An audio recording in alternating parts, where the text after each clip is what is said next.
today. Smile on my face, may not go my way. Still got my face, so I'll be okay.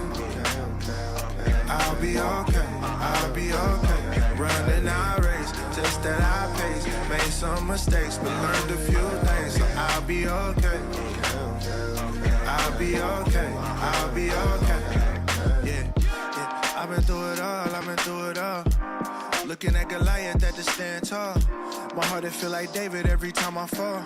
My problems look like giants, I'ma slay them all. Every single beef, I had to let it be. Spend a lot of time wasting energy. That ain't made sense to me logically. But I feel way better when I walk in peace. Please don't bring the gossip to me. I mean, no offense, I'm finding out jealousy. Only a lack of confidence. Focused on me more, focused on you less. Everybody do that, look around and we blessed. Welcome today, smile on my face. May not go my way, still got my faith. So I'll be okay. I'll be okay, I'll be okay. Running our race, just at our pace. Made some mistakes, but learned a few things. So I'll be okay. I'll be okay, I'll be okay. Yeah. I know the pain you felt, I felt it with you. I know the hate you feel is scar tissue. Unhealed trauma is trying to kill you. But come back to love, man, we all miss you. Hey, life is like a seesaw, it's up, then it's down. It's all about progress, you can't stop now. Take a step every day, look back and see miles. Could make it to the top if you stop looking at the ground. Welcome today, smile on my face. May not go my way, still got my faith. So I'll be okay. I'll be okay, I'll be okay. Running our race, just at our pace. Made some mistakes. I bet on myself. I bet on myself.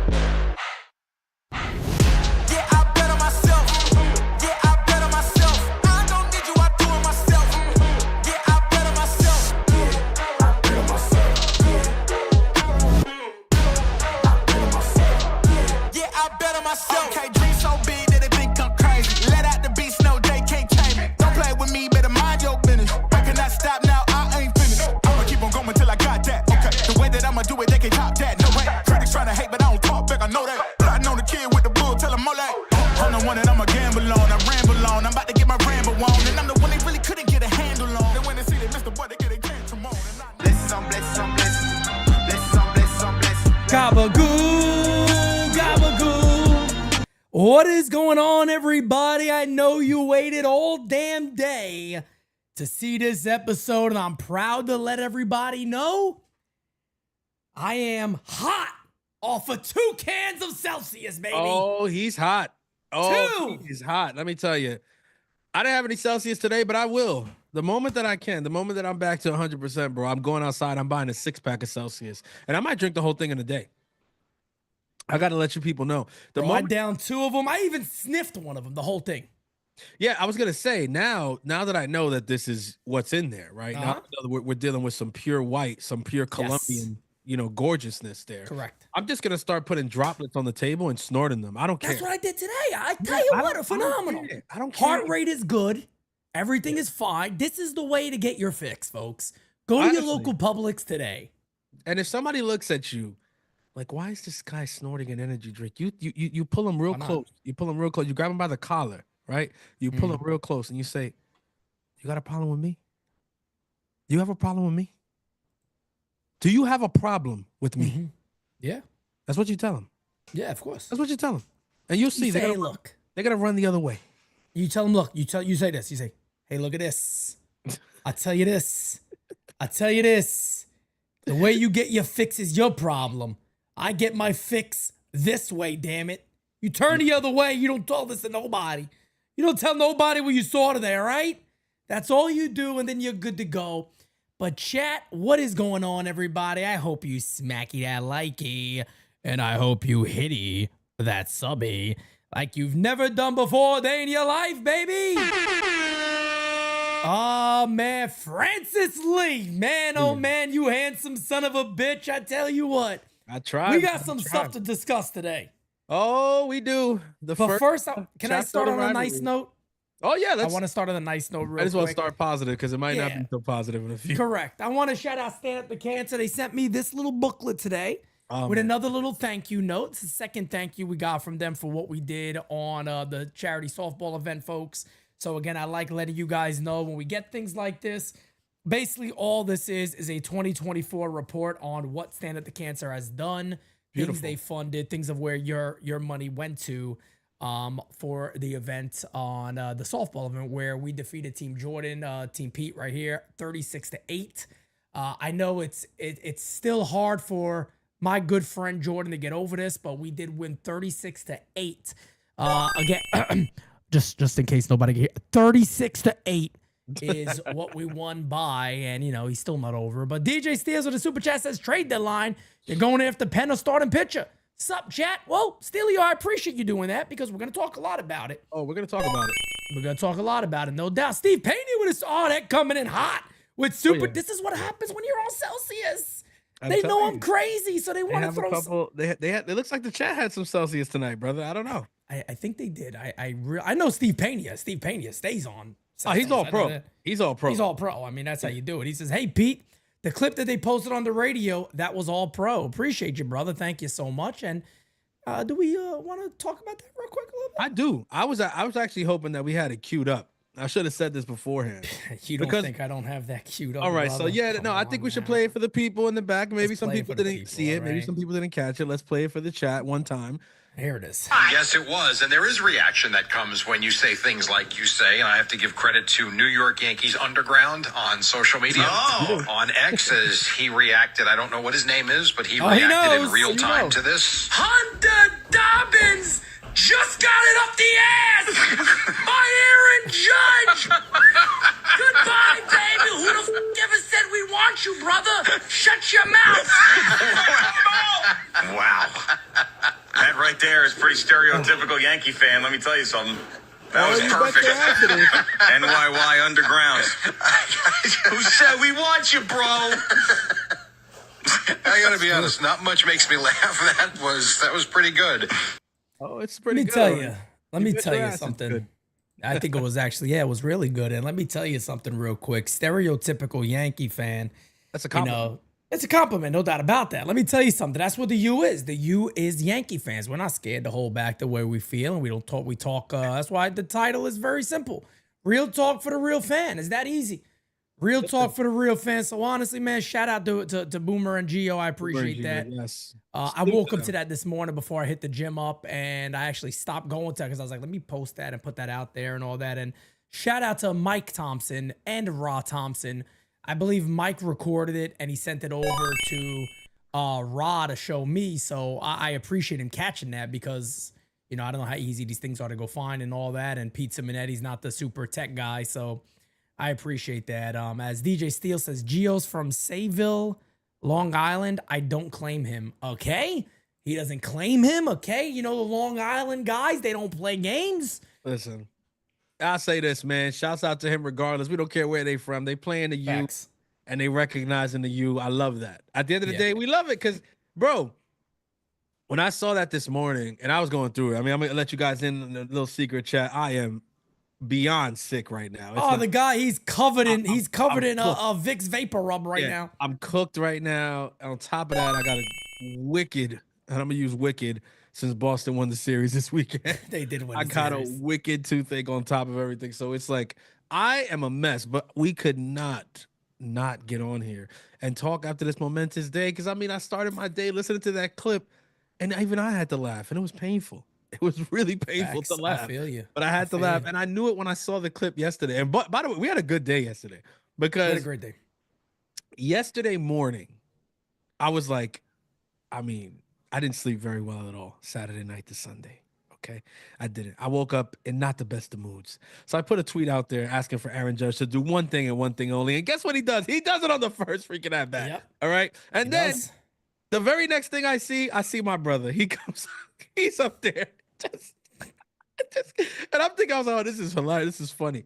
And then the very next day, it's on the freaking radio, man. You gotta sometimes you gotta sit back and just have a good sigh of relief and say, damn, we really are the motherfucking best. You know what I'm saying? No doubt about it. It's not even close. Better. It really isn't close. Nobody better. There's nobody. Everybody knows. It was so funny. My brother hit me up and said the best part of the whole thing is the ending.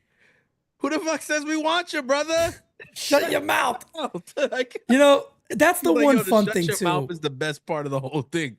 As Scott Eaton says, you're the best, Pete. That was epic. And Scott Eaton is a big Red Sox fan, so I appreciate him. But Shouts out to him. I do want to, this is actually a really fun moment that I can actually talk about, because I think a lot of people, well, not a lot of people, some people kind of see clips and they're like, why is this guy reacting this way to certain things? And why is I don't think a lot of people fully understand what we do here. Typically, NYYU is usually always live. Like, we're always live. We're always in the moment. We don't sit back and go, okay, let's go to the drawing board. How are we going to write this up? And let's talk about this. And let's bring in the analytics and see how that matches this and that. And we don't do that. We are fans of the Yankees. We are legit fans of the New York Yankees. That is what we do. And we go live. Again, for games, I'm live for just about every game. So the reactions you get, sometimes there'd be a clip and I'm disagreeing with Aaron Boone, right? And it becomes this thing that, oh, he just hates Boone. No, I am reacting in the moment. So it's not something where, later in the game, that reaction might be completely off base compared to what happened. And I'm saying it live. But of course, that clip doesn't go as viral as the previous clip because, oh, it's negative. And hell, look, later in the game, they did this. What were you saying then? Well, I reacted live to that too. And I think that's what a lot of people do not understand about what NYYU is. And here's the beautiful thing, and I am very, very happy to announce this today. Not only are they going to know more than ever, I think by the time next year comes, NYYU is going to be front and center just about among everything when it comes to the Yankees. I truly believe that. I think we're kind of climbing the steps now, but damn, when 2026 hits, forget about it. I mean, sit back. You guys got to see the stuff we're working on. I mean, we are working on some legitimately serious stuff here that, we're not going to obviously come out and say, because I like things to be done before we say anything, but we are working on some serious stuff here. And the reason we do it is because of what that clip signifies.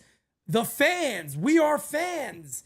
That's what we do. That is who we are. We react the way we react because we are fans of this club. So you bet your ass when a guy like Dobbins comes, who, by the way, was phenomenal. It was really good. But, when you say something like that, you heard what Jazz said. I like to trash talk, but I'm going to trash talk back. Well, we're Yankee fans. We're going to give it to them right back. Yeah. The minute that homer happened, I knew what I was ready for that. I had it locked in the chamber, ready to go. And that's what you get. That's what the U is. I wanted that to happen more than I've wanted something in a very long time. All right? And Hunter Dobbins, make no mistake about it. He did nothing wrong. No, not at all. He did exactly what you're supposed to do. All right? All of this camaraderie bullshit. It's really early to drop an F-bomb in that, but not even 15 minutes in. But I got to say it. Go ahead. Fuck that. I'm sick of this shit already, bro. The shit with, Mookie Betts, he's interviewing everybody that comes to play the Dodgers. What the fuck is that? Like the LeBron James basketball shit making its way to the NBA. To the MLB now. I don't need that shit. All right.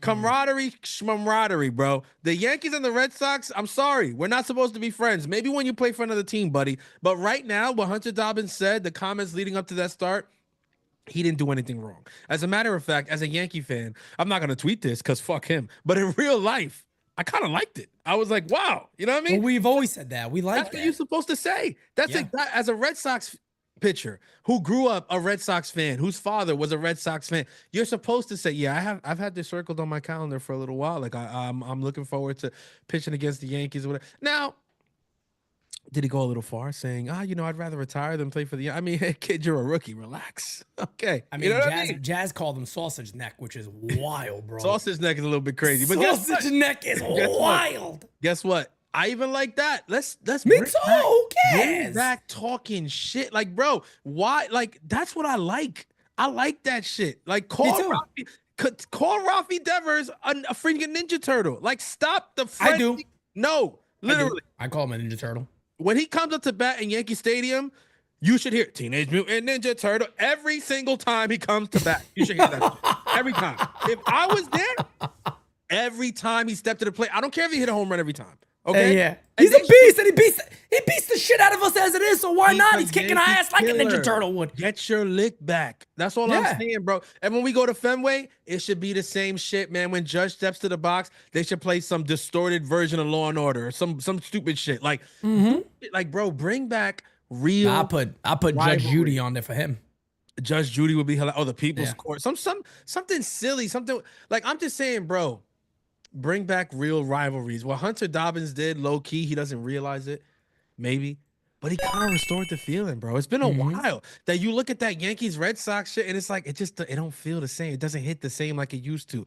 This weekend, at least yesterday, I was actually amped. I was looking forward to that game. I wanted the Yankees to beat the brakes off of that boy, and I never even looked at him before yesterday. I didn't give a shit about him. But I felt the same way. I saw that quote, I said, "Oh Lord, if I ever wanted the Yankees to beat the living daylights out of somebody, it's this kid." And then he steps up there, and he's like, he's a ginger, he's whatever. I was like, "Oh, he looks like a Red Sox. He looks like a sausage. He really does he's look like a supposed sausage. to be there. You know what I Yeah, mean? He looks yeah, I like said an the Oscar same Mayer thing. wiener. That's what he looks like. Why in the world haven't I seen this guy before? As soon as I saw, oh, man, look at this dude.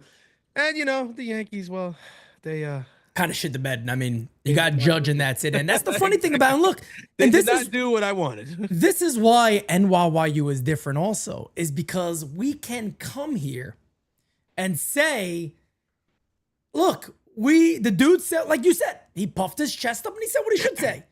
Yep. He said what he should say. Yeah, I wouldn't play for the Yankees. I wouldn't want to play for the Yankees. I'm a Red Sox. You bet your ass I am. Cool. Own up to that. I like that. That is fandom in itself.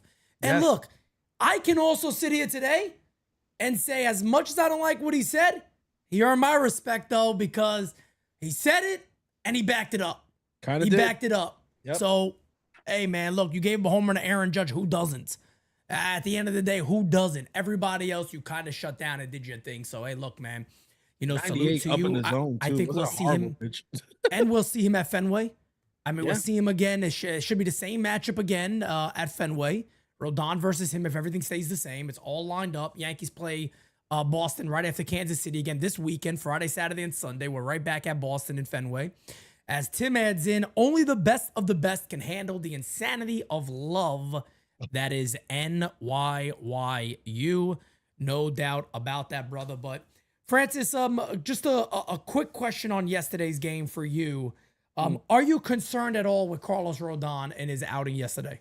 No. I don't know if you want more of a deep dive than that, but I think a short answer of no. It's gonna take. I'm there with you. It's gonna take about two. No, 2 is not even enough to be. I gotta be honest. I don't want to lie to people. Carlos Rodon would have to do that probably 3 straight starts for me to say, okay, I'm a little worried here. To be honest with you, because it's like the same thing to me with Fried in LA. Yes, is it what I wanted? Fuck no. But look at how he looked in his very next start. Yep. So if Rodon comes out in his very next start and looks like the Rodon that we've been seeing for the large part of the season, then I'm not worried. Can I, yesterday when I'm watching him, I'm calling the game and I'm saying he's missing up a lot. He was missing up a lot because there's a difference of, missing up and hitting up is very, very different. When you're getting the call strike up in the zone, that's when Carlos Rodon could be extremely nasty, but he wasn't getting that call, one. And when he was going upstairs, he was missing upstairs quite a bit. Yeah. And you could see it on both homers. Both homers are well missed pitches. Yep. Shout out to Campbell for the homer. And of course, former Yankee Carlos Narvaez, who got the last laugh on the Yankees right there, hitting a 3-run bomb that really was, it feels like the real difference maker of that game at that point, because we'll talk about a lot of the other flaws. That's what this episode is also about is, how can these Yankees get better? So Boston did indeed take 2 of 3. We're going to see it again. And let's remember one thing real quick.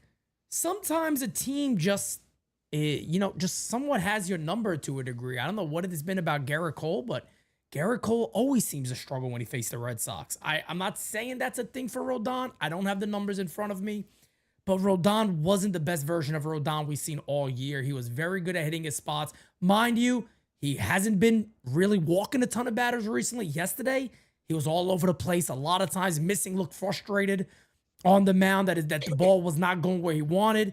If you guys noticed, there was a couple of times he'd throw like sliders well into dirt. He'd take a walk around the mound. You could see he wasn't as sharp as he wanted to be. David with a super chat says, you want to improve the club? Go get a third baseman, a second baseman, and 2 relievers that can strike out anyone. David, we got you, brother. We can come right up on that one. But looking at, Francis, where the Yankees are currently, it's a little bit different than what it was last time we looked. Now the Yankees are only 4.5 up.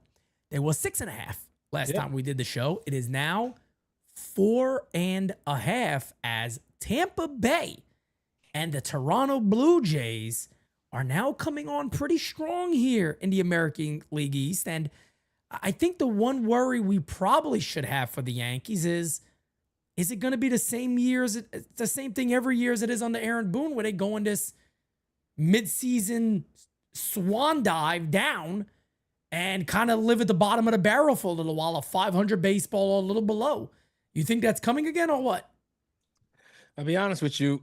It really depends on what we look like at the end of this month. That's what I was looking at after I saw the game go final yesterday. I was like, let me just take a look at the rest of June. So obviously we have Kansas City coming up here this week. Kansas City's not playing pitchers too. The greatest of baseball, but they did happen to line up favorably for their matchup with us in terms of who they have on the mound. Bubic is going to go against Clark. Is it Clark? So you're talking about tomorrow's game? Yes, it's Clark versus. So tomorrow is Max Fried. Max Fried versus Noah Cameron. They swapped it. Originally, it was Bubic versus Fried. I was like, damn, that's going to be a pitcher's matchup. Yeah. But they switched it so that we can get Fried in on the tail end of the Fenway series this coming weekend, which I really strongly agree with. I like that. I like it too. Get our better pitchers into that matchup against the Red Sox because Lord knows we need it. But yeah, they got solid. They kind of matched up pretty good. They got Noah Cameron going against us tomorrow. He has a microscopic ERA, but not very many innings pitched as of yet. So let's see. The Yankees are still favored, but the Yankees struggle a lot when they see pitchers that they don't have history with. That's right. So I think best case scenario, they take 2 out of 3 there. Next week against Boston in Fenway, I mean, you lost the first series at home. How do you not take 2 or 3 back on the road in Fenway? I mean, I'm sorry. And then you got to. Rodon is going to be going. He's got to get his get back. Max Fried is going to be going. He's got to he's got to add his name to this rivalry. But after that, Angels come to town. Orioles come to town. We go to Cincinnati. The Athletic will play the Athletics. And then at the very last day of the month, we're starting a series in Toronto. So we don't get to play Tampa Bay, and we don't see Toronto until really July, to be honest with you. But I tell you right now, these series are going to be important. That series against the Angels, that's 4 games that the Angels are coming here for. The Angels played the Yankees tough. Yes, we swept them, but they played us tough. It wasn't necessarily the easiest of series. 4 games, it's going to sound greedy, but the Yankees got to find a way to take 3 of those. You need it. No doubt. Absolutely no doubt about it. You know that the Orioles are going to play you tough. It doesn't matter if they're a dumpster fire or whatever. The Red Sox were a dumpster fire coming into the Bronx this last weekend. They look like a phenomenal team this weekend. Yep. That's what it is when you're the Yankees, bro. Like, you're constantly getting every team's best shot. Even the Dodgers. When we showed up to freaking the Chavez Ravine to play those guys a week ago, they weren't looking too hot. Team wasn't looking cute at all. All of a sudden, we showed up and it was the World Series team again. Like, facts. That's what happens when you're the Yankees. So let's see, bro. Honestly, some people, if the Yankees go and run the table the rest of the month to have a good month, people are going to tell you, oh, well, I mean, it was the Athletics, the Reds, and the Orioles. Like, that's what's expected. No. What's expected is what you were alluding to. The Yankees to take a swan dive in the middle of the year. This is what they do. The June. It's been every year. It has been every year, to be fair, on the Aaron Boone. It has been. This happens all the time. To me, that's what's expected. If they find a way to continue winning series, right, to take that series against, I was going to say Oakland. I guess they're Sacramento. The Athletics, the Reds, the Angels, the, what's it called? And the Orioles. You need those series. You need to take those series. So I'm telling you, take Kansas City. I'll say whatever happens with Boston, okay, but take Kansas City, take 3 from the Angels, 2 from the Orioles, 2 from the Reds, 2 from the Athletics. If they do that, then I'm willing to start going out on a limb and say, okay, this is not the same exact team that we've been seeing every single year. But if they continue to play the way they've played at the very beginning of June, this first week and then some, I don't know, bro. It's more of the same. Well, I seen some people across social media talk about, well, were the Yankees exposed in this series versus the Red Sox? Did you see some levels of the Yankees that are serious problems that we didn't know about already? Yeah, I mean, I feel like a lot of this stuff we've known about, but the Yankees have won games. Here's the thing. The Yankees bullpen right now is a major, major flaw. I mean, it is an absolute major, major flaw. The bullpen is really scary. And there's some guys in that bullpen where I don't even know why they're still here. I love Ian Hamilton. Everybody knows I've talked about Ian Hamilton as being the Terminator. The dude, I said it the other day, I need to hire an exterminator at this point to get rid of him. He needs to be terminated. I mean, yeah, he does need to be terminated at this point. At the end of the day, I don't know what they're going to do there, but... Order 66 him. Order 66 him. Commence Order 66. Oh, shit. Yeah, I walked into that one. Nah, I ain't gonna do that today. It's not late. It's not like 10:30 right now yet, unless I would do that. But they have to. Everybody knows they need more pitching. Everybody knows across the board the Yankees need relief pitching. They need guys that can miss bats. This deadline, I say it every year. I'm gonna say it again, damn it, and I don't care. This is the most important deadline in years for the Yankees. And it can't be one of the deadlines where the New York Yankees sit back and go, well, we're out of loot. We don't have money. We don't want to go over. We passed on this guy because of money. We did this, we did that. If that's the case, Francis, I'm telling you right now, man, just tell me to look at the flowers and put me out of my misery. Pack it up. Pack it up. The reason some people may go, yeah, but it hasn't been there. How do you say that? Because we've seen it before. We've seen it time and time again. The Yankees need to have a very strong trade deadline this year. Now, one of the only names that are in the system right now that I'm kind of surprised has not found a way of coming back up is Clayton Beeter. Yep. Clayton Beeter is pitching very well in the minor leagues. For some reason, you got Jerry De Los Santos still here. You got Ian Hamilton still on this team. And another guy who's a bit concerning as of now, Jonathan Loaisiga, has been getting hit very hard here as of late. A guy that we all sat here and said, as long as he's healthy, you could really expect that Jonathan Loaisiga could be one of those late inning guys. Well, Jonathan Loaisiga right now, I mean, he had that one really good inning, and I agreed with Boone. I said, you know what? Your bullpen is kind of depleted. I don't disagree with sending them back out there. Let him go back out there for another inning of work. And it was a major mistake. He got absolutely lit up like a Christmas tree. Sinkers that were up, and they did the right thing. They drove it to right field. Then they hit a bomb to left. I mean, he just got obliterated out there. Mark Leiter Jr., I like him, but sometimes with Mark Leiter Jr., too, you're like, how comfortable are you? I am concerned about this team's bullpen, no doubt about it. Devin Williams has been the worst version of Devin Williams we've ever seen. It's scary. It's concerning. Yeah, I think obviously there's a lot to be concerned about. There's a lot of alerts. There's a lot of red flags when you look at the bullpen, but it's all exacerbated by the fact that Luke Weaver is out. Like, of course, Luke Weaver, big difference. Being available to this team is one of those things that covers a multitude of the sins earlier in the game. Like, the fact that you don't have Luke Weaver at the end and you're pitching shorter games now, right? Essentially, that's what you saw get exposed this weekend with the Red Sox. The lack of Luke Weaver, not having that plan at the back end of games to where you can be a little bit more aggressive earlier in the game with your deployment of that bullpen. So what you're having is guys where Boone is trying to steal outs. He's trying to get cute. Nobody wants to see that. I'm the first one. I hate it, but There were situations in this series, and even since I would say the start of June, where I've kind of looked at it and said, I mean, I get it, I don't like it, but I mean, Boone's in a tough spot right now. Like, you're kind of damn if you do, you damn if you don't. You don't really have That's much. exactly what I said No. yesterday about Loizaga. It's like, well, now Ian Hamilton the other night, I disagree with that move. That move I completely disagreed with. Ian Hamilton the other night, to me, was a situation where, okay, they're saying we haven't seen him in a while. Let's let's put him in. Let's see what we got, I guess, kind of thing.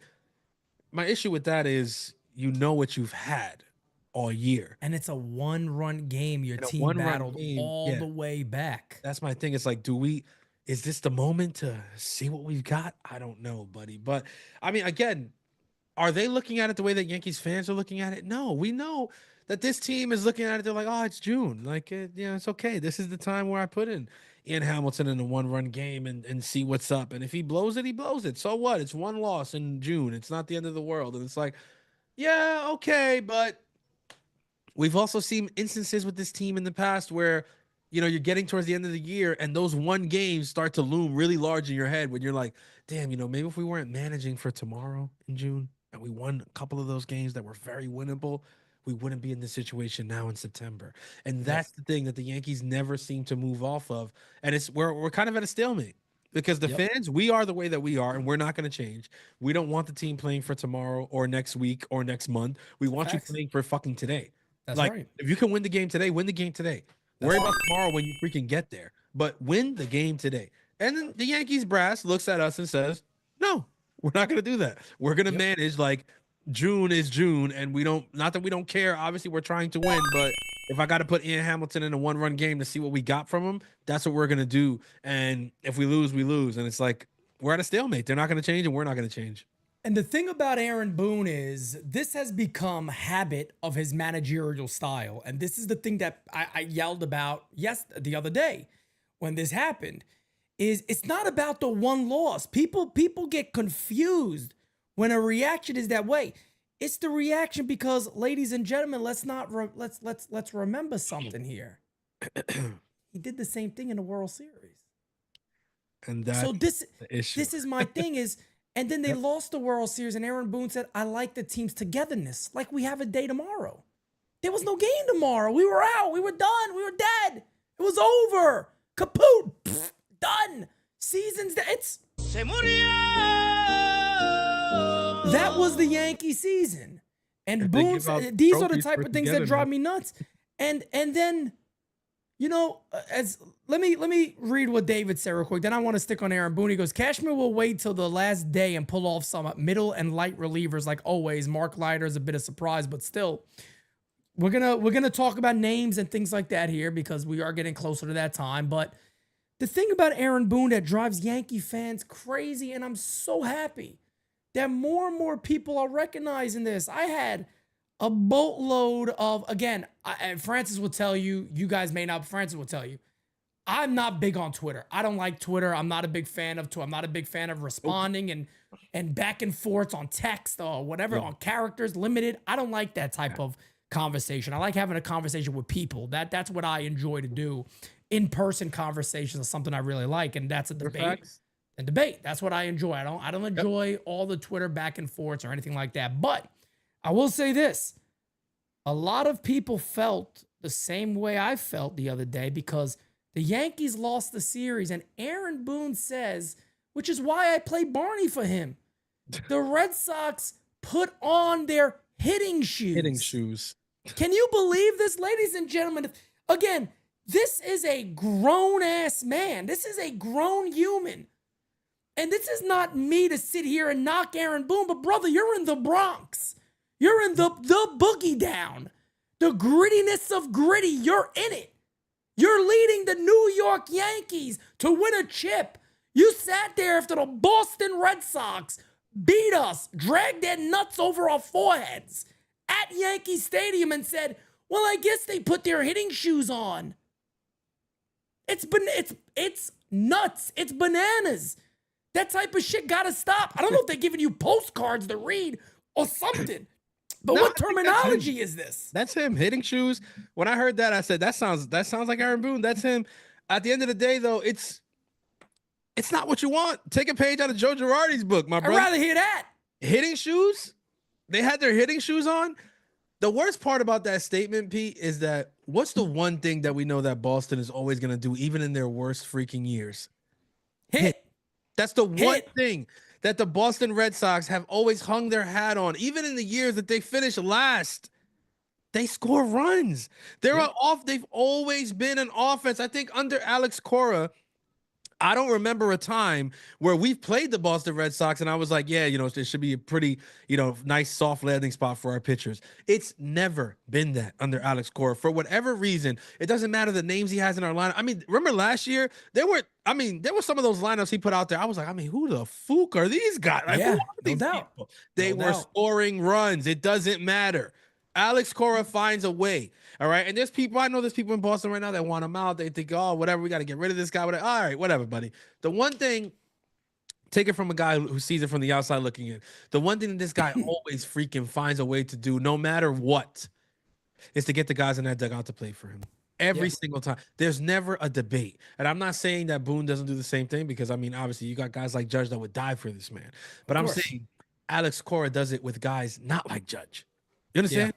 He does it. Lot lesser talent, no doubt Christian about that. Campbell and Carlos Narvaez. And this isn't to shit on these guys. You know what I'm saying? But these are younger dudes, kids. Marcelo Meyer. They just called up Roman Anthony. Shouts out to him or whatever. I mean, we gave this team life. It's what I said on Friday in All Rise. I was like, the Yankees can do one of two things. Either they can bury him or give them life. Well, they decided to give him life.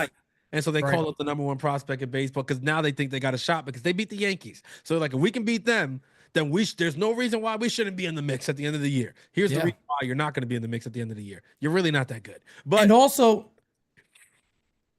too, just going back to game 2, which bothers me even more.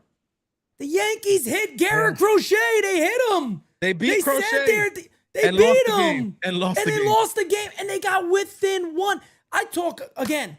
Moral victories mean something. Bro, it's like when we beat Patrick Corbin. No, it's like when we beat Corbin Burns. We were at the game. Yeah. We were there. You beat a pitcher like that and you lose the game. I mean, brother, is that a moral loss? Dominguez hits a rocket off in the right field, and then Boone makes his decisions and grand slam, and now you're sitting there going, all right, cool, we lost.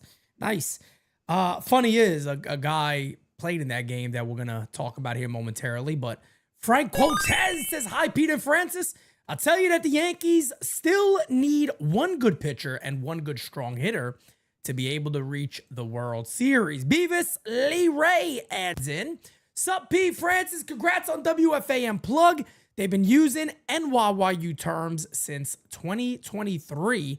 Funny he says that because Beavis Lee Ray actually told me, I swear Beavis Lee Ray told me that a while ago, the same type of thing. He said, and he also adds in, we need the Bang to Sitgo sign in front of the Green Monster this weekend. No doubt about that. So let's talk about this real quick, man, because the American League, fair game to say, the American League is not the strongest division on planet Earth, right? The Yankees are expecting that there's a possibility that by the end of this month, Stanton could be back. Now, depending on whatever happens, there's going to be a rehab assignment. We know all that. That is a big right-handed bat, but I think everybody is in agreement here. That shouldn't be the only one, right? There should definitely be more than that. Melanie, I got you. Don't worry about it. There needs to be more than one. And we're going to talk about some of those names here. I'm just double-checking if I see a super chat from Melanie, and I feel like I don't see a super chat from you. She said she left one. I don't see a super chat here. Unless my Celsius play got me a bit too much. I do not see a super chat from you at all. Anyway. Yeah, I don't see it. Sorry, moving. Yeah, I don't see anything there at all. But moving on to talk about this here. You mentioned the game that we went to when Eugenio Suarez went off. And Francis, I feel like Suarez could certainly be a realistic move for the Yankees to make. Brian Cashman said a right-handed bat. Now, Stanton's already on the team, so I don't want to hear the nonsense that, okay, Stanton's that guy. I agree that the Yankees need more right-handed thump from that side of there, the batting order for them. To me, you had a guy in there like Suarez, man. That lineup is now really nasty, especially if G's back. I mean, you're talking about an entire lineup up and down that could really hurt you. Yeah. There's no breaks. And again, that's what you want to do. If you're Brian Cashman, you're trying to figure out how to lengthen this lineup, meaning how do I put a lineup out there in October that gives starting pitchers fits 1 through 9, that there's really not an inning or a spot that they can say, okay, I can breathe here. And that's what, when you look at a guy like Suarez, which you guys are looking at right now, not only does he fit us because of the defensive side, he plays third base, we need a third baseman, but it's his offensive profile that also seems to be lacking right now in the Yankees lineup. As good as the Yankees are, right-handed wise, we don't have that power there, right? Paul Goldschmidt has been pretty good this year. He's not really hitting for that much power. He's hitting phenomenally. He's having a good year. He hasn't been the power threat. Aaron Judge is Aaron Judge, so beautiful, great. Outside of that, I mean, what you talking Volpe? Yeah, but can we live with just Volpe being the other right-handed guy? Like, we know it's not going to come from Dominguez, and then what? Everybody else is lefty after that. So what do? Well, DJ's back, but DJ is DJ, guys. Like, he's been pretty hot here as of late. Hats off to him. That cannot be a reason why the Yankees say, yeah, you know what? I think we're just going to ride out with DJ. I don't think so, buddy. You don't let a week, 2 weeks of okay baseball turn into, yeah, we're going to ride with this guy through October. We know what this guy has been the last couple of years. You would be lying to yourself because there's nobody else who's going to believe that shit. If the Yankees said, oh, no, we're going to, you don't even believe that shit. So don't do that shit to us. You go out there and you get on the phone. If you're not already, you should already be on the phone with a team like Arizona that literally received a death blow this week with the news about Corbin Burns. I mean, it's hard enough to compete in that. I'm sorry, I have to stop every time because I cannot breathe through my nose. It's so hard. It's already hard enough to be the freaking Arizona Diamondbacks, bro. Like, I actually feel bad for them because they got to play in that division. You got the Dodgers, right? No freaking joke. The Padres, no freaking joke. The Giants now. I mean, no freaking joke. It's a tough ass division, right? But Arizona they found a way this year, man. They were competing. And there were times this season where they looked really freaking good. And you had to sit back and think, damn, man, like, are they going to find a way to be in the mix in this thing? Yeah. And then you lose, you get a blow like that. You lose Corbin Burns, your ace, like whatever. And that's it. I mean, pretty much, unless they go out there and whatever, and you know they're not going to because they've been snake bitten anytime they've gone out and like spent the money and stuff like that. So now what do? Well, you try to get better, retool. Don't blow it up, but retool for next year. And he's gonna be he's gonna likely be traded.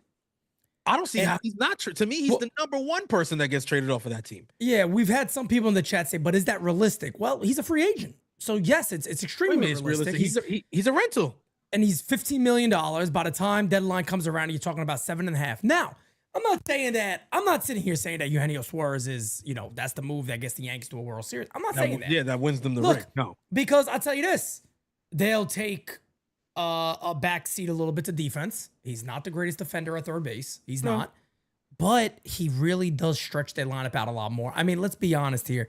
My big concern with these Yankees and with Brian Cashman, because we've seen this time and time again, right? Francis already said it. Is you'll have an easy excuse of going, well, we wanted right-handed hitting, but then DJ LeMahieu has taken off and Stanton's coming back. So, we're kind of good. We're kind of set where we are. And William Henry also said in the chat, look, I love Ahmed Rosario. Ahmed Rosario's having a really good year. We've liked him for a while. Yankees have passed on Ahmed Rosario multiple times. I don't even know if they consider a guy like Ahmed Rosario somebody they even want. They've passed on him multiple times. Literally. I just need to remind everybody, they needed a third baseman all offseason. He got $2 million. $2 million. And the Yankees were like, nah, we're good. We don't need him. So I'll be honest with you, as much as I like Ahmed Rosario, and I think that could work, I don't think the Yankees are going to go that route. And Jeff Passan brings up Brandon Lowe. And I like the player, but I don't know if I like the fit for the Yankees. It's another, and look, would I be sitting here saying, oh, I'm upset they got this player?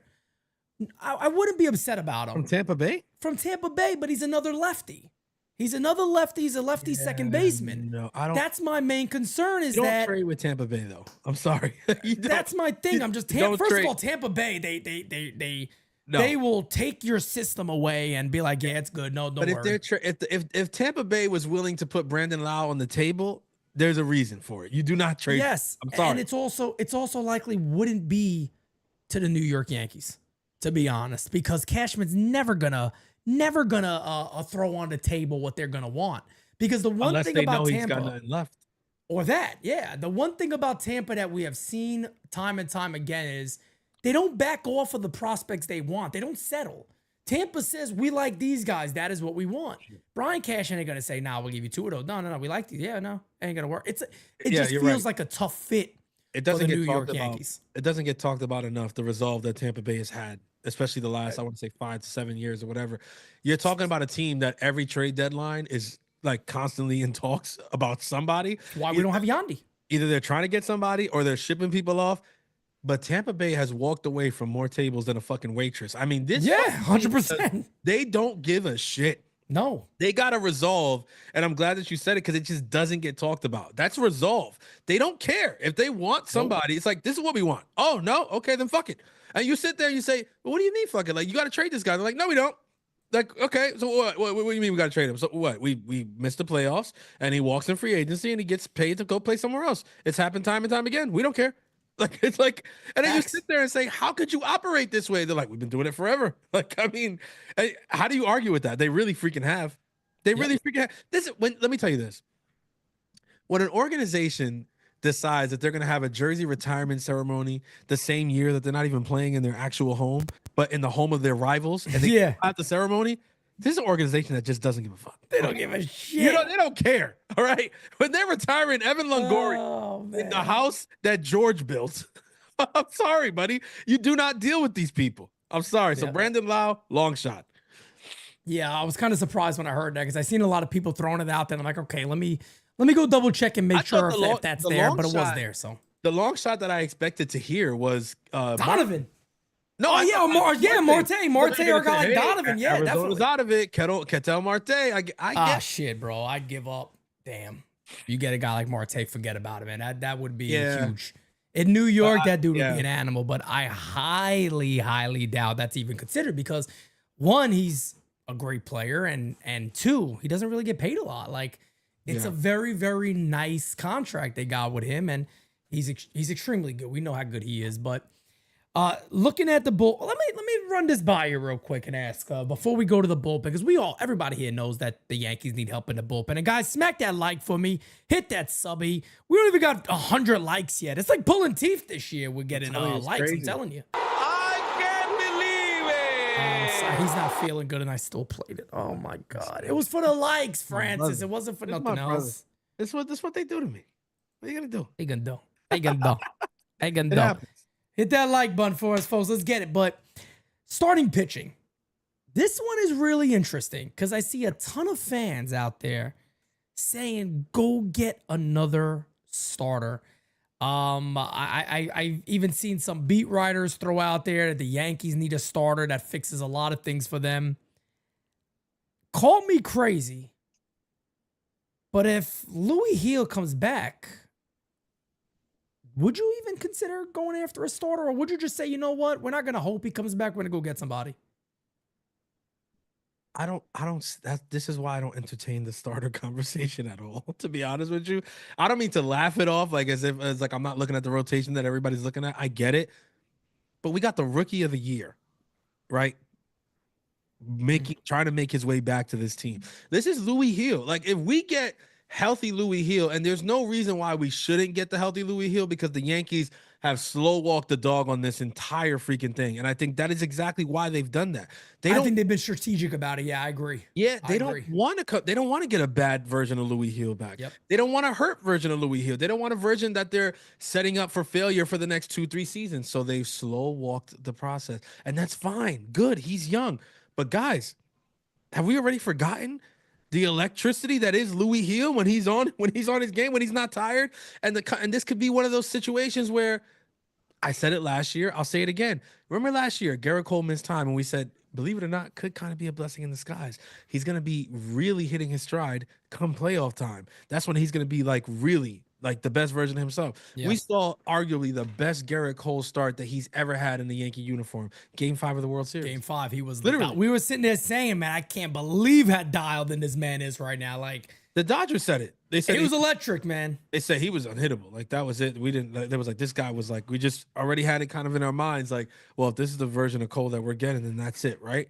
Well, we know how that story ended. But Louis Heel is a candidate for something similar this year. He too could be coming into a situation that his body is much more familiar with as a younger pitcher. Yeah. Last year he pitched a ton of innings, way more than he's been used to, which is why at the end of the year you saw him start to show some cracks and some chinks in the armor. This year though, completely different story. And if he comes in, yes, it's not going to be pretty right out the gate. But if by September he's really starting to hit his stride, then in October, into that early November, you are going to get the version of Louis Heel that we had in the middle of the year last year. The dude was lights out. You couldn't touch him. Yeah. So if you have that coming back, then I'm sorry. I don't see how you spend any prospect capital or money, which is the big operative thing here, money on a starting pitcher right now. I just don't see it.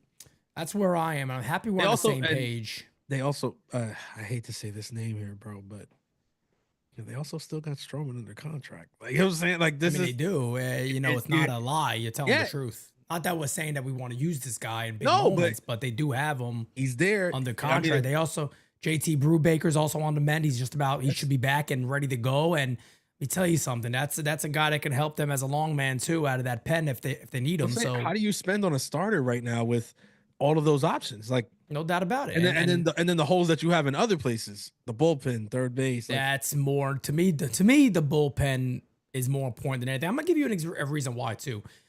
David Miser adds in, worried about Will Warren when our starters come back.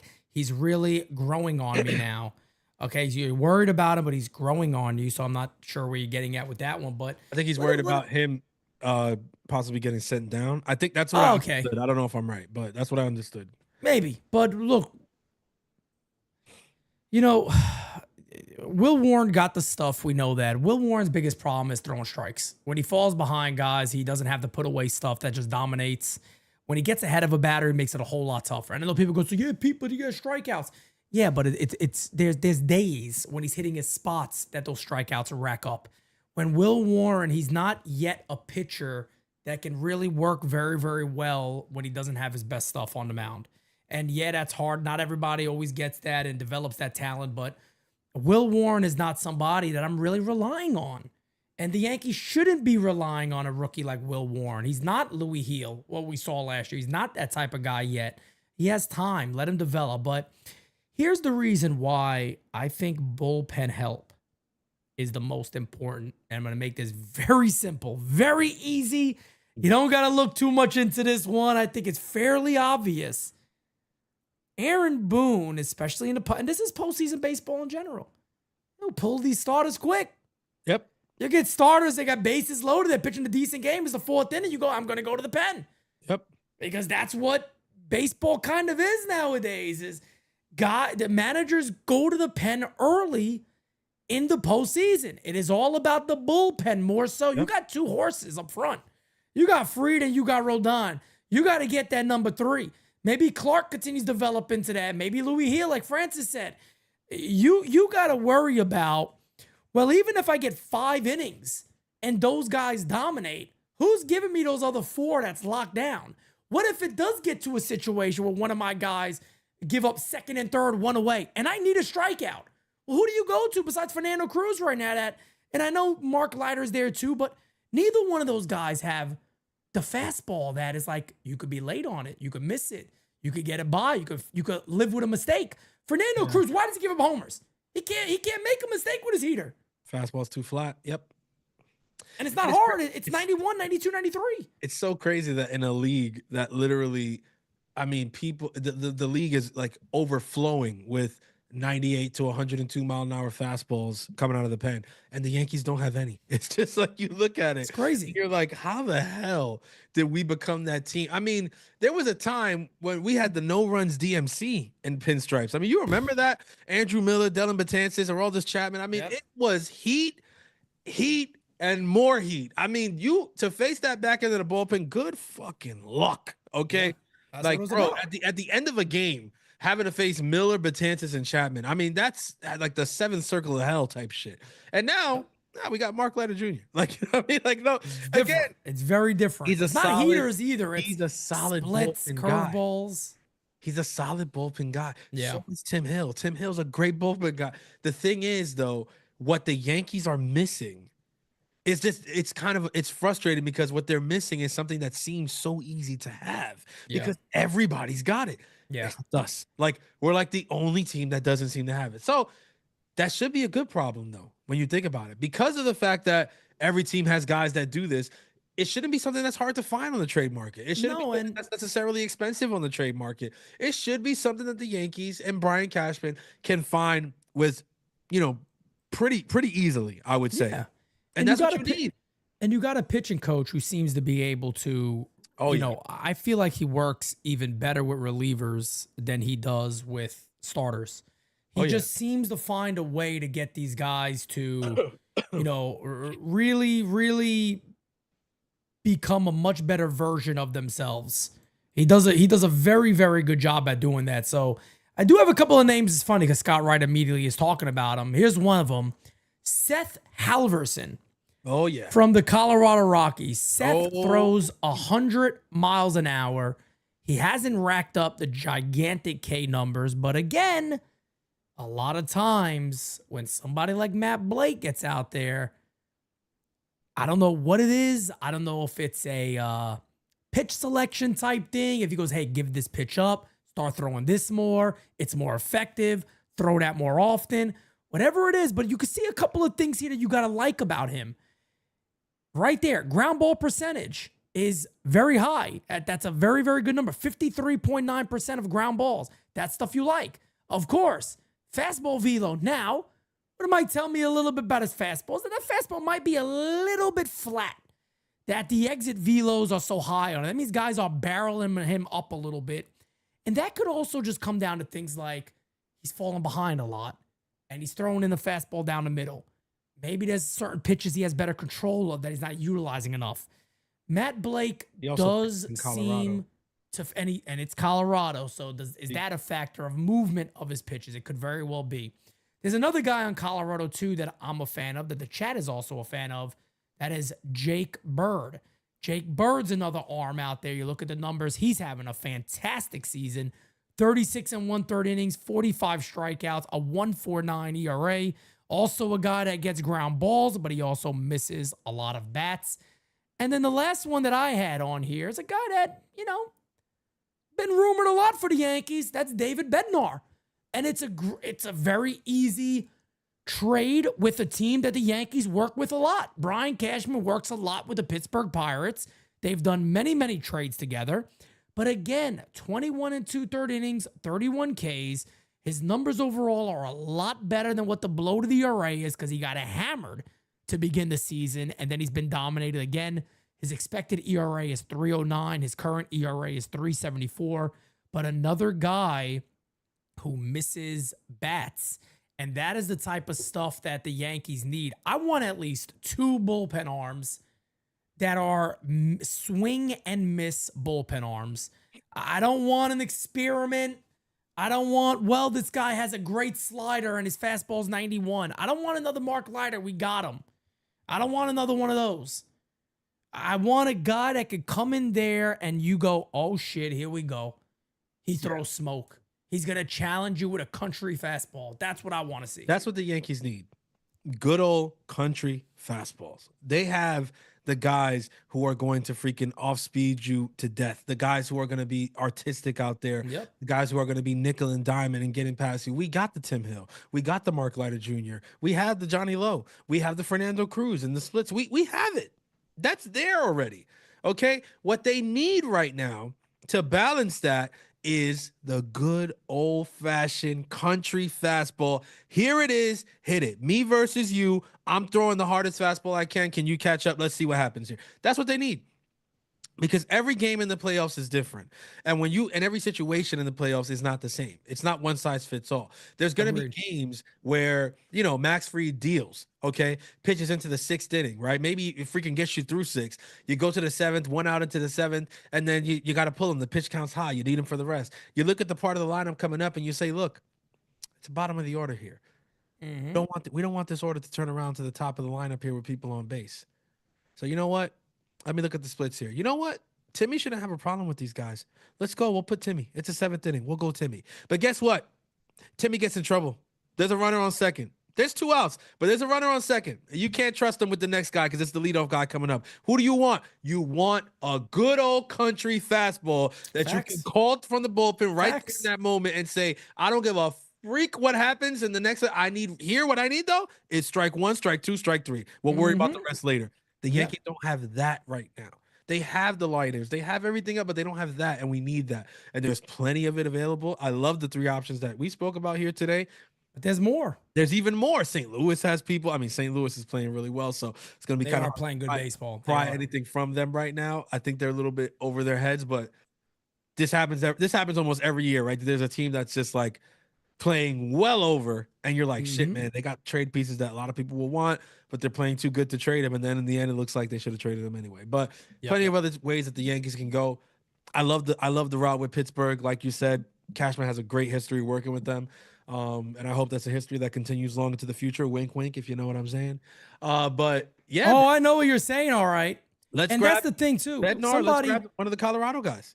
And somebody in the chat also mentioned that Bednar is very expensive. He's not. He's only getting his arbitration right now, $5.9 million. That's for the year. So by the time it comes to us, you're talking about what, 2.7, barely. So yeah. I mean, if the Yankees again, I just to I guess the 5 they're saying whatever, but I mean that's closer arbitration. Yeah, but and again, my thing is if the Yankees aren't willing to do that, then hang the cleats up, go home. Yeah, if you sit there and say we're not going to get Bednar because of the 2.7, I mean, then go home for everybody because you're not gonna. There's no point of what are you looking to do this year? Actually, no, it'd be a little more because it says 5.9.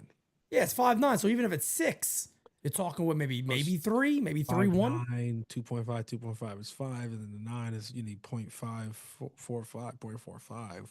So it's 2.945. Yeah, almost 3 million. Come on, man. I mean. If the Yankees $3 can't do million that, is the difference between you and getting back to the World Series, and you say no. And I know people are gonna bring up the luxury tax. Well, the 3 goes to 6 or whatever. And I don't give a shit. Wow. I'm gonna be honest. I don't give a shit. Thank you. $6 million. You don't see it. And again, say what you want. The Dodgers won in 2020. They beat us last year. They don't give a shit about it. Why are we enough? If you really want to hold up, get off your fucking yacht, Hal Steinbrenner, and win, then you can't worry about the type of money you're going to spend. You can't worry about, 2 goes to 4, 6 goes to 12. You got to say, the hell with it. We're currently in the longest drought we've been in to win a chip. I got a manager who I just re-signed twice, hasn't brought home a trophy. We're kind of in a mess right now. We need to win. Can't worry about the money. And that's the beautiful thing about it, though. If you're Hal Steinbrenner, look, whether we like it or not, if the Yankees win a World Series here at some point, whatever, and they start bullshitting a couple years out, which is that's exactly what they're going to do. But you're going to have to deal with it because they won one. So now they're going to rest on their laurels. It is what it is. But you can't act like that before you win the chip. You need to win. I agree. Win a championship and said it worked when we did it before. It could work again. Okay, like, bro, what are we? You're like right. at the end of the day, yeah, I get it. Oh, the 3 becomes 6 and the whatever. Yeah, but guess what? The ticket prices in the playoffs, 200 becomes 1,000. Ah, you know what I'm saying? Like, you know what I'm saying? I tried to get tickets to the World Series last year. Unfortunately, people weren't gifting me tickets. God bless you. I don't got the right affiliations. You know what I mean? Nah, not at all. I think I got actually check that. I think I have the right affiliations, which is why I wasn't getting that shit. That's neither here nor there. But that's the right way to say it. I was looking at those damn ticket prices and I said, bro, I mean, the fact that an owner could fix their lips to say something about money after charging that is crazy to me. When you had I can't imagine what the Yankees made in the postseason alone. Bro, I mean, I can't imagine. You got the whole, remember, folks, ALDS, ALCS, World Series. Yep. And they had every game at home. They played all of them, even though they lost game 5. They played all of them at home. Every home game that they could play in the World Series, they got. In the ALDS and the ALCS, they finished the series, beforehand, whatever, which was expected, fine. But in the World Series, they got every bit of juice out of those home games. They got all 3 of them. They got all 3 of them locked in, baby. I mean, literally, bro. I'm just saying, like, if you want to get back to the World Series, you kind of know what you have to do. And again, that's why whether we like it or not as fans, you see a series like the one against the Dodgers, you see a series like this past weekend against Boston, and it's not fun to watch. It's not fun to go through it. Trust us, we got to sit there, watch the games. Pete's calling them, and now we're here today. We got to dissect them and talk about them. It's not fun, but it's necessary. It's a necessary evil, because without series like that, then we don't have anything to hang our hat on as fans when we go to the organization and say, hey, we need this, man. What the hell? If the Yankees continue to freaking coast and play well and beat teams and win series after series with what they have, then come deadline time, they weren't going to do shit. Yep. They really weren't going to do shit. Yep. But what the Dodgers have shown, what the Red Sox have now shown, is that, look, as good as this team is, when they get in front of elite offenses, the warts start to show. When it's going to be good enough to coast against the vast majority of teams in the MLB, but when you get against an elite offense, it's going to be very, very difficult for you to win games the way that you're accustomed to. So what does that mean? Well, for the rest of the regular season, if you stood pat, you probably still do pretty well. You might even win the division. Come playoff time, though, it's going to be really hard to get back to a World Series, let alone even dream about winning it with this team as currently constructed. You don't have the bat missing stuff in the pen. You don't have the heat or the gas coming out of the pen, right? I mean, Luke Weaver is great. He's phenomenal. You know how much better Luke Weaver becomes if you have 100 miles an hour throwing before him? 100%, no doubt. And even Devin Williams gets better. But that's what I'm saying. They all get better. They all get better by having a real legitimate flamethrower out there. So let's play these guys' strengths off of each other in that bullpen. Let's get a guy with that fastball and sandwich him in between Devin Williams and Weaver. Do whatever the fuck. I don't know, but bro, let's not play this game of we'll be all right. Let's not, because you know what? They play that game a lot the last 20 years and hasn't worked out too well. They haven't been that high. You know what they got to have, right? He's going to play it. Yeah! Yes, they do. Yes, they do. They got to have a little intestinal fortitude. I did see somebody in the chat just say, yeah, Pete, come on, man. The Yankees can't go into the playoffs with Rodon and Fried as their starters. Well, I'm gonna show you a little something here. I'll just tell you why they certainly can go into the postseason with those two guys leading the front. 5 games of the World Series last year. How many of the Yankee starters lost them to 4 games? You would assume, well, the starter probably got beat up, right? And that's how they lost. And even when the Dodgers won games, who really won them? Well, I could tell you right now, game 1 was bullpens. Bullpen. It was Blake Trinan got the win. Jay Cousins got the loss. Game 2. Bullpen. Game 2. Yep, we already know. Yamamoto that's one of the only games. There's 2 games in a row that were the only games where starters actually got the win-loss. They were the lowest scoring affairs of the whole series. But if you look at it, we could have won game 2, game 3. Oh, yeah. Game 3. Game 2, we got dominated. That was Yamamoto. Yeah, but game 2 is the one that we got dominated by Yamamoto, and still towards the end of the game, we started coming back. Anthony Volpe comes up and strikes out in a big, huge freaking moment that we could have freaking taken the lead right there. And again, their bullpen got the job done. Yep, no doubt about it. And again, that's Yamamoto and Carlos Rodon. Then you got Walker Buehler getting the win, and you got Clark Schmidt getting the win. But then win goes to Clay Holmes, loss goes to Daniel Hudson. And then win goes to Blake Trinan, loss goes to Tommy Kahnle. So for a lot of the people that may not fully understand it, the bullpen has become a reliever time when your better relievers are the ones that get you the wins and that pile them up. That's why I'm sitting here saying today, yeah, I get starting pitching is important. I do believe the New York Yankees, they could add somebody. We'll see. But Louis Hill coming back would be major for them. And then working with the bullpen is huge. DJ Steele adds in douche whistle and shades indoors. Classic Francis. I feel like he's been taking a lot of shots at you recently. He has. By the way, I'm sick right now. I'm not gonna take a shot back. I'm gonna let him live. You gonna let him live today? The shades. I tell you people why I got the shades on, because I'm sick as a freaking dog. I don't want you to see how horrible I look behind these things. But yeah, the douche whistle is that's the vape. That's what they call the vape, whatever. But is that what they call it, or is that's a normal thing? It's a thing. It's people like Steele's call it a douche whistle. What do you? That son of a! I tell you, Steals, you watch your mouth. You talk about my brother that way, all right? We're gonna have a little Come on now. problem over here. You talk about Pete's brother. You talk about Jira's brother too now. Exactly. That's Be my careful. sister. And let me tell you, Be careful. Just telling you, take it easy that's over not here. somebody you want to fight. I'm just saying, not somebody she's you want not. to fight with. Even though She's not. he's been entrenched in the heat of battle with Jira for years. They have been. They have been. They got their own little back and forths going on all the time. But It's all love, man. I think it's you know, it seems like it's about time that we do a little smash or pass. Oh, I think it's time. I think Smash or pass. William Henry's the first person to. Oh my God, he's a freak. William Henry's a freak, ladies and gentlemen. He's ready. He is ready for this, folks. I'll be honest with you. I'm not really good at finding these. So You got for a good one me, today, though. this is a good one, but I think it was very easy. DJ Steele says, in Chico looks like Jay Uso with the shades and beard. I'll take it. Jay Uso, my guy. I like Jay Uso. Hey, I like Jay Uso. Yeet. He's the Yeet one, right? He's the Yeet. Yeah. Uso's Yeet. He said he's the Heat one, right? I forgot because the other one is like everybody forgets nowadays. Who the hell knows, and whatever. But here we go, folks. Are you ready for this one? Everybody ready? Everybody's pumped up for this one. I think this is going to be an easy one. Now, I got to find, she's 75 years old now. I'm going to show you her in her prime first. And then I got to show. Okay. I'm going to show the prime first, right? I got to show but prime first. the question is her now. Question is her now. Okay, good.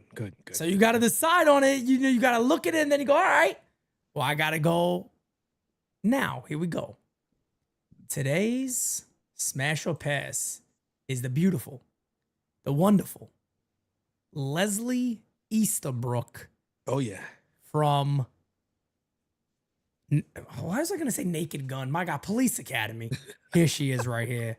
Leslie Easterbrook. Oh, that's was one of the best parts ever. When she comes out of that pool and she goes, who's gonna save me? And everybody goes, yeah. And they jump in after her.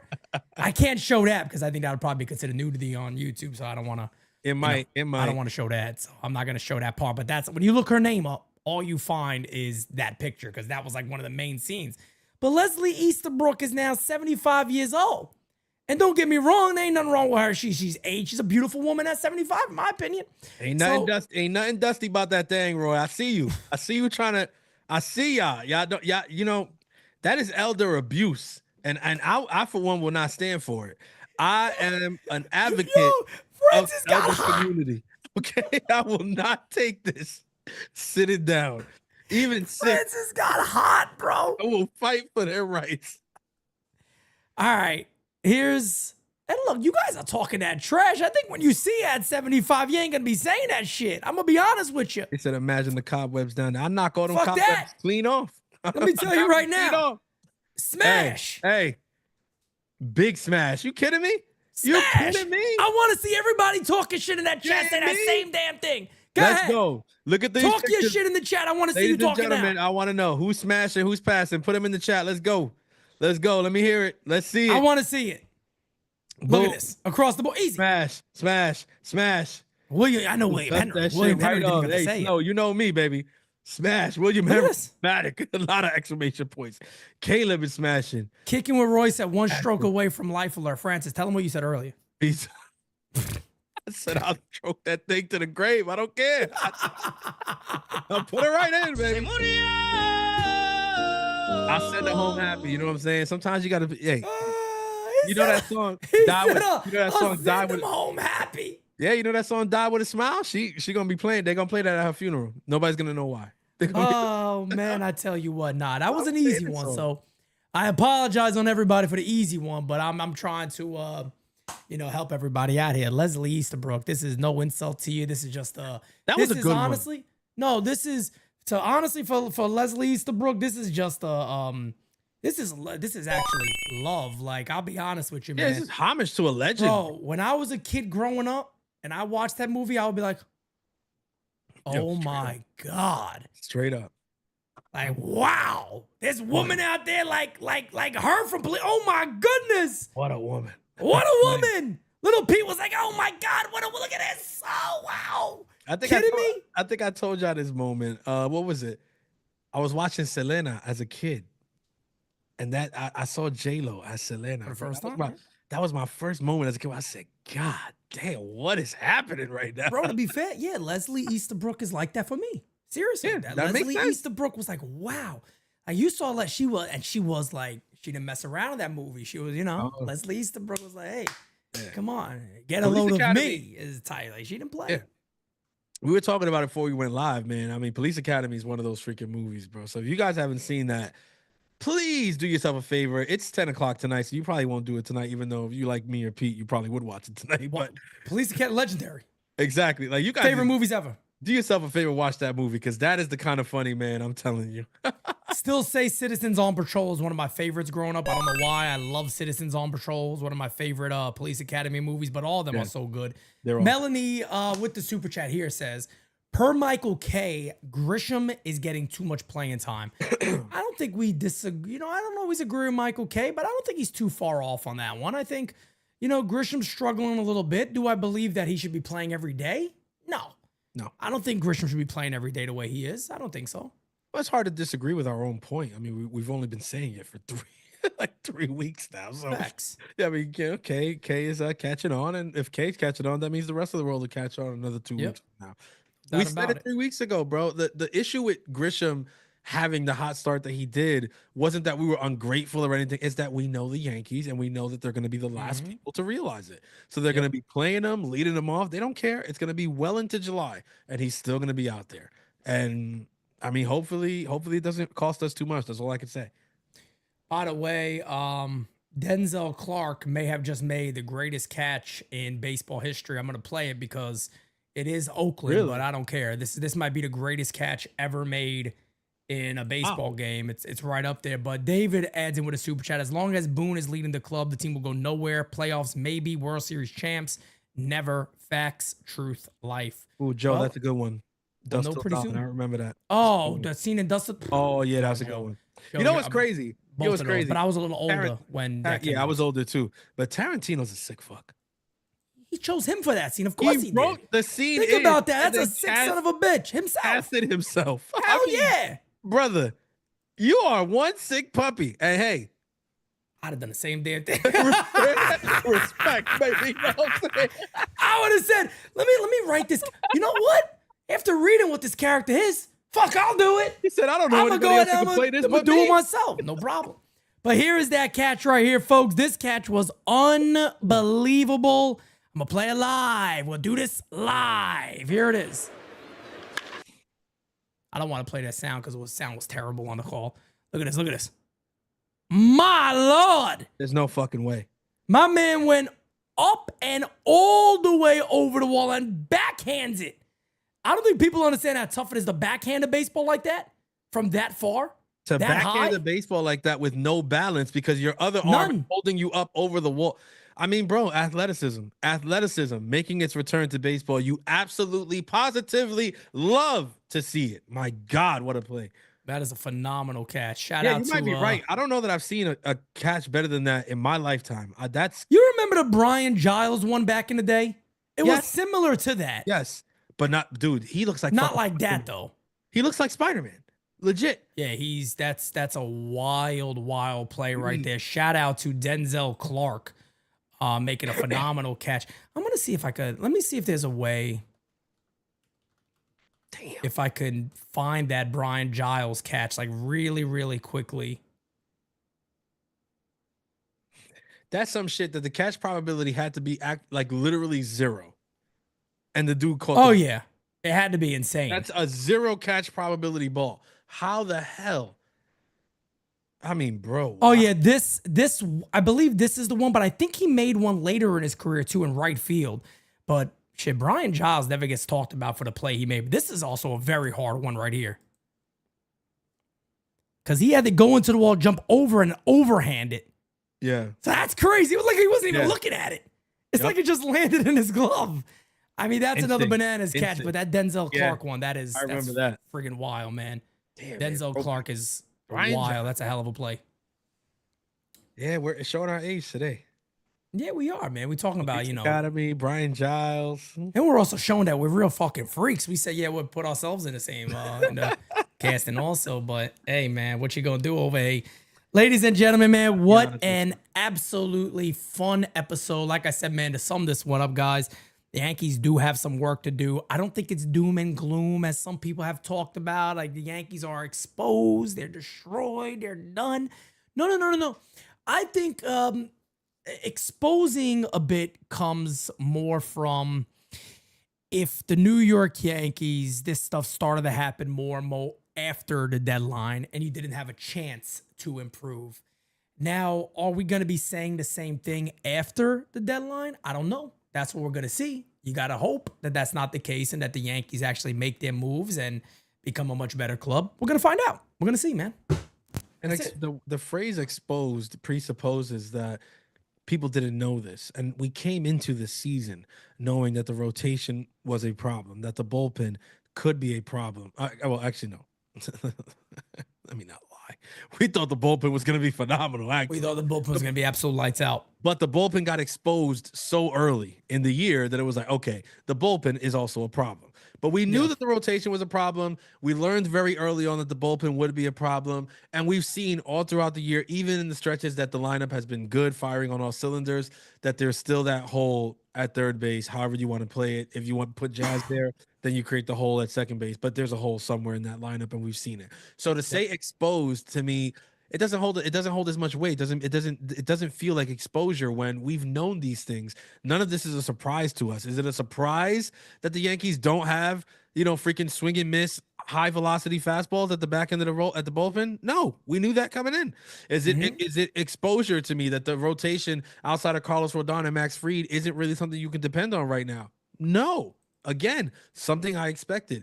Now, if the Yankees don't do anything about it, we have nobody but them to blame. Literally, nobody but them to blame. And they agree. Come out with that player problem bullshit because I'll absolutely lose it.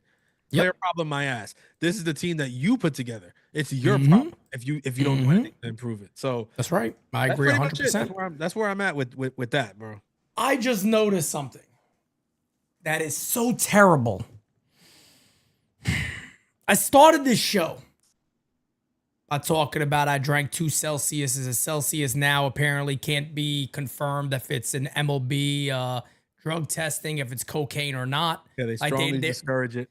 They strongly discourage you drink Celsius because it's coming up as cocaine in drug testing for Major League Baseball. Yeah. I started this show by saying I snort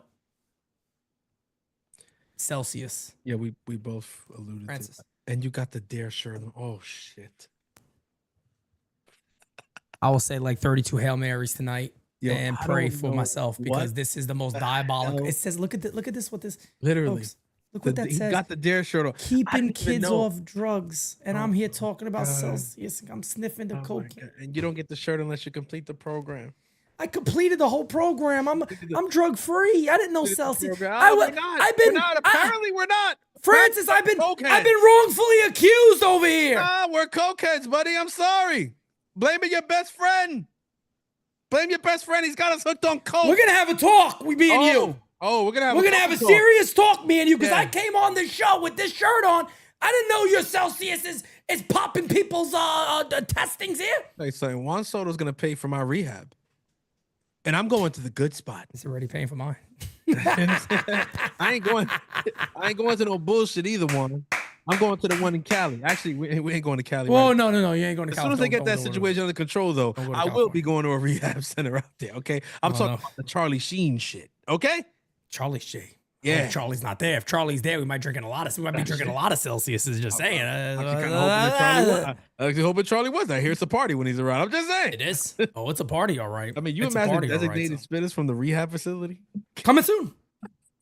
Yeah, coming soon. Apparently, Celsius is there. It doesn't even come with a warning on it. If you're going to go ahead and take a leak or something for a drug test, make sure you don't drink this beforehand, and that's it. But I can't believe this.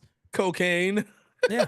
That's my Celsius. You imagine? Can't believe it. You get popped. You freaking do a drug test for a job and shit. They come back and like, yeah, you got cocaine. Cocaine? What are you, nuts? What do you mean cocaine? I don't do cocaine. I'll look around and say, "Where's the camera? Come on, stop this." What did you do? I don't know, sir. Maybe look into what you had for breakfast. Did you have? I had a Celsius. Have breakfast. I had a Celsius in the morning. I had to take a leak and I'm taking a Celsius. It's a fucking unbelievable. This is. It's a fucking Celsius. I mean, that's You a remember long the first way time I back. drank it? You were with me. Dude. Exactly. And you It were was like, hot. I said, man, this is. good. I said, I turned around. I said, man, this is good. literally, Oh, literally. I was like, oh shit, is it that good? I got to try it. We came back to New York. you A tried it. couple days later, I bought one. I was like, hey, you know what? You onto something. This shit is amazing. You know, I'm just now, remembering, I'm 5 flavors in. I love this shit. bro. Before the April event, I made sure we stopped to And we get a got Celsius. Yep. I'm recognizing this now. This is bad. This is not good. We have Coke habits. Oh no. We have a Coke habit. I blame Juan. Honestly, I think this is all his fault, and I may need some damages. I'm fucked up. I mean, I only drank it because of Juan. Literally, I would never have even looked away at that stupid drink. No, me either. I never would have had a Celsius in my Are you life. kidding me? My thermometer's in Fahrenheit. First of all, Oh, right? Maron. Fucking Celsius. Maron, look at this. He said need to give up big Bufords too. Listen, William Henry, I'm gonna No, stop. I don't mess with there. those. I'm don't gonna mess with- stop you right there. I me still tell you like a good. I still like a good big Buford. Okay. I don't know if I was about to say something I haven't had one since really Tampa. wild. Thank God I stopped myself. Thank the Lord I just stopped myself from saying I'm gonna tell you afterwards. But if I said that live, that would have been clipped and I would have never lived that baby down. Shout out to DJ Steels, by the way, because I got a couple of, what do they call, GIFs?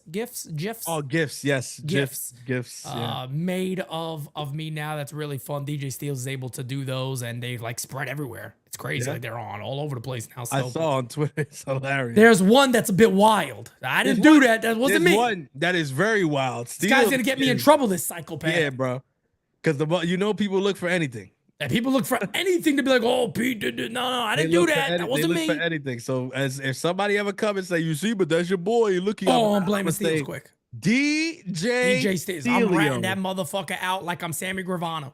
Quick. Damn. Quick ratting him out. Diggy Spinny says, smash or pass. Kitty from that 70s show. Big smash. Too easy. Kitty that 70s. Yeah, it's a big smash for me. This is something I've already thought about, to be honest. Damn. Yeah. The old lady? Yep. Kitty. Oh, okay. Hold on. Let's see right here. Yeah. There she is. Oh, yeah. I'm going to pass. I don't like the look on her face, to be honest with you. Yeah, she's a sweet lady. That's not the best. Is that's she not sweet? That's not the most flattering picture of her. But yeah. Frank said Kitty low-key a freak. Oh, yeah. Oh, you bet your ass. Why she do we do this? You bet your ass she is, okay? You don't get a name like Kitty being vanilla. You know what I'm saying? Call her Kitty for a reason. That kitty cat be purring, if you know what I'm saying. Oh me my like that. God, that's not the. I mean, I mean, sometimes they make that face. You know, what are you gonna do? Did happen. Oh, here's a better one. There you go. There's a better one for Look Kitty. at my baby kitty cat. Kitty baby cat kitty gone cat. wild, baby. Meow. Okay. Oh, those pictures of Kitty. Oh, Lord, we appreciate you guys. You're the best. Much love to everybody. Francis, go right ahead and take us on at a. Ladies and gentlemen, y'all already know what it is. Like, subscribe. Definitely hit the damn like button. I don't know what's up this year, man. But hey, listen, you're watching, and that's the most important thing. We would love for you to like. Would love for you to subscribe. It's not about us. It's not about you. It's about the ones who don't know the you. You get me? So help them come to get to know us. Because as you've seen, like on the radio this morning, when they do get to know us, they kind of like us. Okay, they enjoy it. All right. They enjoy it. We're spreading love. We're spreading cheer. We're showing people what typical stereotypical Yankees fans are really like. Okay, and guess what? Some of you people might have took that as offensive. I didn't. I thought it was a compliment. Okay, It's definitely a compliment. thought it was a compliment. So you keep it locked and you keep it stay tuned. Right there's that link, and you see that link right there. You get your tickets for NYU Day. Oh, you get them, baby. Believe it or not, 3 months goes by really, really quickly. And we are already less than 3 months away from the next NYU Day at the stadium where we take over the Audi Club and we make that suite our bitch. So get yourself a ticket, all right? And yeah, brother. Oh, Fire Frank says, I got the Weekend at Bernie shades. I promise you I'm actually alive, but it doesn't feel that way. Keep it locked and stay tuned. The next episode will, in fact, be the best episode. And you know, folks, we will never come whack on a designated Spittaz track. Peace out, ladies and gentlemen. Catch you next time. We got it next. That's how you finesse. We come for they next. We come to collect. Did it all on my own, yeah. When it brought it back home, yeah. Now they calling my phone, yeah. But I'm all in my zone. They not a threat. Tell them reset.